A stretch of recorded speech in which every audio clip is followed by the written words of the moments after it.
Bom dia, bom dia, bom dia! Que a paz do nosso Senhor Jesus Cristo esteja com você, tudo bem?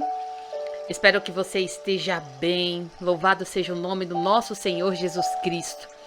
Hoje eu trago para você uma palavra poderosa que vai te abençoar, vai ajudar você a entender muita coisa no mundo espiritual. Amém? A nossa leitura hoje está no livro de Gênesis 38. E nós vamos falar sobre pessoa que tem condição de dar frutos e não dá. Amém? Vamos à nossa leitura. Por esse tempo, Judá se separou dos seus irmãos e foi morar na casa de um homem chamado Ira, que ele era da cidade de Adulam. Ali Judá ficou conhecendo a filha de um cananeu chamando Sua. Judá casou com ela e ela lhe deu um filho, a quem ele chamou de Er. Ela ficou grávida outra vez e teve outro filho, a quem ela deu o nome de Onã. Depois ela teve mais um filho, em quem ela pôs o nome de Silá.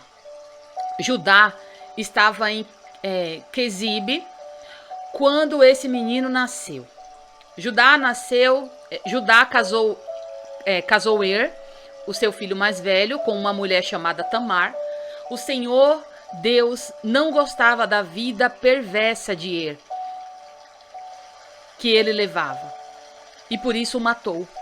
Então Judá disse a Onã: vá e tenha relações com a viúva do seu irmão. Assim, você cumprirá o seu dever de cunhado para com o seu irmão e tenha descendentes por meio de você. Ora, Onã sabia que o filho que nascesse não seria considerado como seu. Por isso, cada vez que ele tinha relações com a viúva do seu irmão, ele deixava que o esperma, que o sêmen, ele caísse no chão, para que o seu irmão não tivesse descendentes por meio dele. O Senhor, ele ficou desgostoso com o que Onã estava fazendo e matou-o também. Então Judá disse a Tamar, a sua nora: volte para a casa do seu pai e continue viúva, até que meu filho Silá fique adulto. Ele disse assim, porque tinha medo que Silá fosse morto, como havia acontecido também com os seus irmãos. Assim, Tamar foi morar na casa do pai dela. Passando algum tempo, a mulher de Judá morreu. Quando acabou o luto, Judá foi até Timnate, onde estava cortando a lã das suas ovelhas, e o seu amigo Ira e Adulão foi com ele. Alguém contou a Tamar que o seu sogro ia a Timnate a fim de cortar a lã das suas ovelhas. Então, ela trocou de roupa, deixando de lado as suas roupas de viúva, cobriu o rosto com um véu, se disfarçou, e em seguida foi e se sentou perto da entrada da cidade de Enaim, que fica ao caminho de Timnate. Ela fez isso porque sabia muito bem que Silá já era homem feito. Mas Judá não havia mandado que ele casasse com ela. Quando Judá viu, pensou que era uma prostituta, pois ela estava com o rosto coberto. Ele foi falar com ela e à beira do caminho, sem saber que era sua nora. Ele disse: você quer ir à cama comigo? E ela perguntou: quanto é que você me paga? Ele respondeu: eu lhe mando um cabrito do meu rebanho. Está bem, disse ela. Me deixe alguma coisa comigo, como garantia de que você vai mandar o cabrito. Judá perguntou: o que você quer que eu deixe? Ela respondeu: o seu sinete com um cordão e também bastão que você tem na mão. Então Judá entregou os objetos e ela teve relação com ele. E ela ficou grávida. Tamar voltou para casa, tirou o véu e vestiu as suas roupas de viúva. Mais tarde, Judá mandou o seu amigo Ira levar o cabrito e trazer de volta o objeto que havia deixado com ela. Mas Ira não a encontrou. E ele perguntou aos homens de Enaim se sabiam de onde estava a prostituta, que costumava ficar na beira da entrada. Aqui não esteve nenhuma prostituta, foi a resposta deles. Ira voltou e disse a Judá: não encontrei a mulher. E os homens do lugar disseram que ali nunca havia estado nenhuma prostituta. Então Judá disse: pois ela que fique com as minhas coisas, assim ninguém vai zombar de nós. Eu mandei o cabrito, mas não encontrou a mulher. Passando 3 meses, foram dizer a Judá: a sua nora agiu como prostituta e agora está grávida. Aí Judá disse: tragam essa mulher para fora a fim de ser queimada. Quando a estava tirando da sua casa, ela mandou dizer ao seu sogro: quem me engravidou foi o dono destas coisas. Examine e veja a quem são o sinete e o cordão e o bastão. Judá reconheceu as coisas e disse: ela tem mais razão que eu, pois prometi casá-la com o meu filho Silá, mas não cumpri a promessa. E nunca mais teve relações com ela. Na hora de Tamar dar à luz, descobriram que ia ter gêmeos. Quando ela estava no trabalho de parto, um dos gêmeos pôs uma das mãos para fora. A parteira pegou uma fita vermelha e amarrou na mão dele e disse: este saiu primeiro. Mas ele puxou a mão e o irmão gêmeo nasceu primeiro.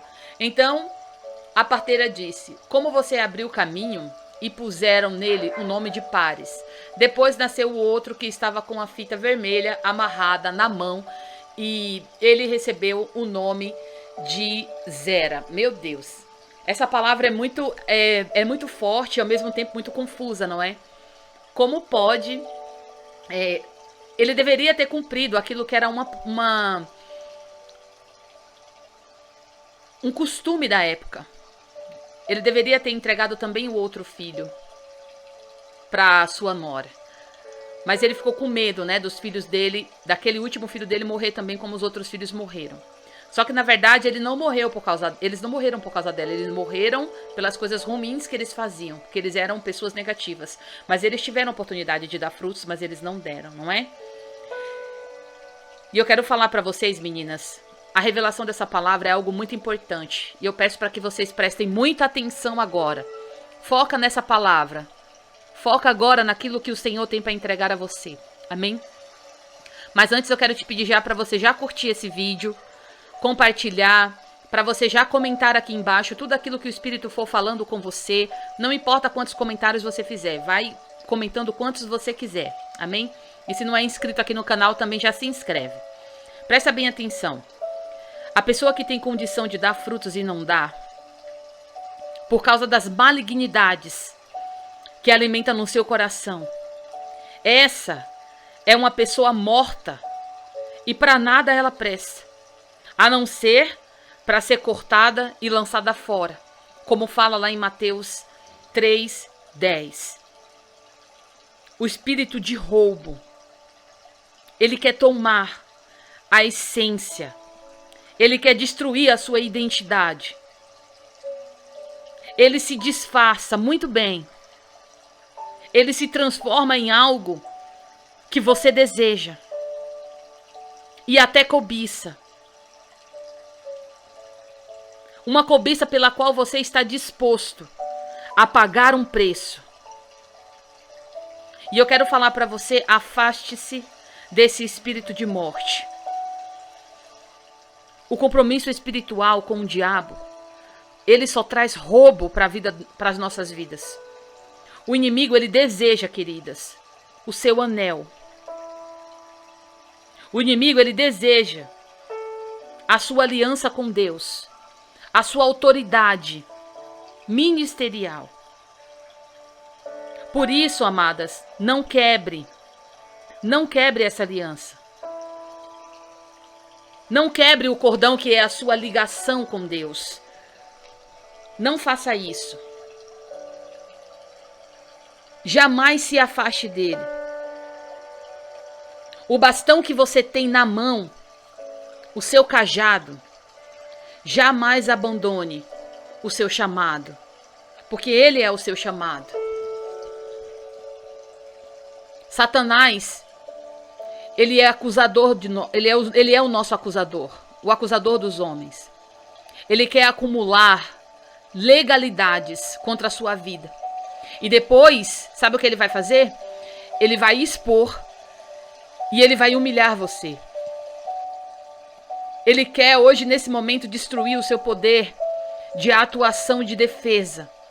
Destruir o relacionamento que você já está construindo com Deus. Mas se você tiver uma conduta diária de arrependimento, se você tiver uma conduta diária de reflexão sobre os seus erros, sobre os seus pecados, sendo justificados todos os dias por Cristo, você não vai dar vez a Satanás. Você não vai dar a Satanás a chance de encontrar legalidades, ou seja, situações carnais ou espirituais que dão ao diabo direitos legais sobre a tua vida, pelas leis espirituais, de interferir e de prejudicar naquilo que o Senhor já construiu sobre a tua vida, naquilo que o Senhor já está construindo sobre você. Aqueles dois homens, um era perverso, o outro teve oportunidade de gerar frutos e ele não gerou. Ele preferiu jogar fora do que gerar frutos na vida daquela mulher e dar continuidade a uma geração, né? Eu quero dizer para você que todas nós precisamos dar frutos ao Senhor. Porque se você não der frutos a Deus, uma árvore que não dá frutos, ela é lançada no fogo, ela é jogada fora. Você precisa lembrar de que você precisa ter uma vida de intimidade com Deus, uma vida de santidade com o Senhor, para que você consiga gerar frutos duradouros, frutos que durem no reino de Deus. E esses frutos, eles não podem ser deficientes. Esses frutos, eles não podem ser de qualquer forma. Esse fruto, ele não pode ser, um dia eu vou e eu faço. Não, esses frutos, eles têm que ser diários. Você tem que gerar frutos diários. E esses frutos, eles não são apenas a pregação do evangelho, aquilo que você traz para o reino, mas aquilo que está em você, que você entrega para o reino de Deus. Esses frutos, eles têm que ser gerados diariamente. Como assim, pastora? Que tipo de fruto você está falando? A fé, a esperança, a paz, o amor.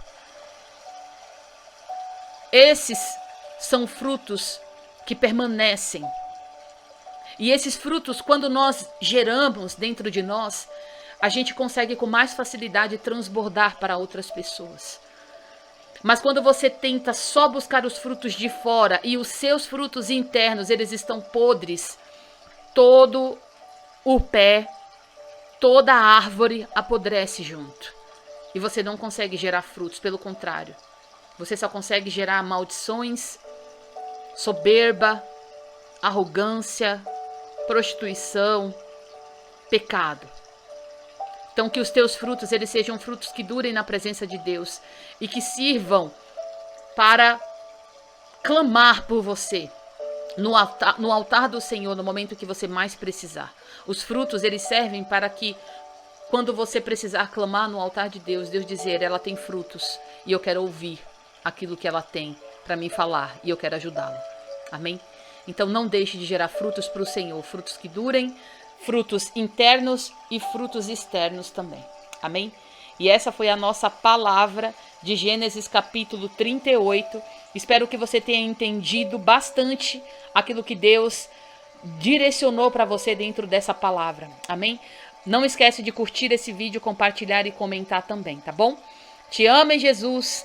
Um beijo da pastora, fica com Deus e até o próximo vídeo.